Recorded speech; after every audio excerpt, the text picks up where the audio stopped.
প্রিয় শিক্ষার্থী বন্ধুরা, জাতীয় বিশ্ববিদ্যালয় 2024 সালের ডিগ্রি পাস ও সার্টিফিকেট কোর্স দ্বিতীয় বর্ষ পরীক্ষার ফরম পূরণের সময় বৃদ্ধি করেছে। এ প্রসঙ্গে নোটিশ প্রকাশ করেছে। দেখুন, উক্ত নিয়োগ নোটিশে কি বলা হয়েছে যে সংশ্লিষ্ট সকলকে জানানো যাচ্ছে যে 2024 সালের ডিগ্রি পাস ও সার্টিফিকেট কোর্স দ্বিতীয় বর্ষ পরীক্ষার ফরম পূরণের সময় নিম্নবর্ণিত তারিখ অনুযায়ী বৃদ্ধি করা হলেও উক্ত সময়ের মধ্যে ফরম পূরণের যাবতীয় কাজ সম্পন্ন করতে হবে। নির্ধারিত তারিখের পর ফরম পূরণের যাবতীয় কার্যক্রম স্বয়ংক্রিয়ভাবে বন্ধ হয়ে যাবে।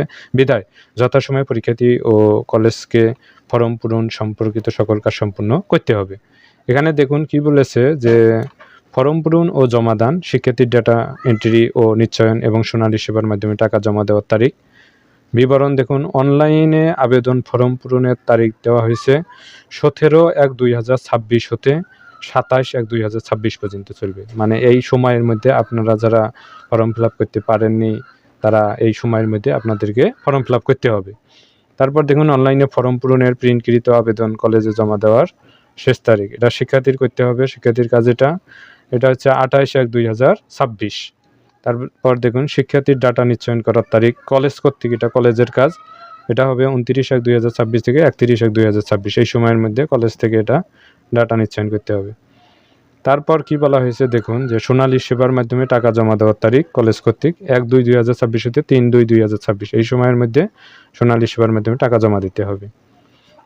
এখানে দেখুন যে উল্লেখ্য পূর্বে প্রকাশিত বিজ্ঞপ্তি অনুযায়ী যে সকল কলেজ ফরম পূরণ সংক্রান্ত যাবতীয় কাজ যেমন ফরম পূরণ, ডাটা নিশ্চয়ন, পে স্লিপ ডাউনলোড ও সোনালী সেবার মাধ্যমে টাকা জমা দেওয়া ইত্যাদি করতে পারেননি, সে সকল কাজও এ সময়ের মধ্যে সম্পূর্ণ করতে পারবেন।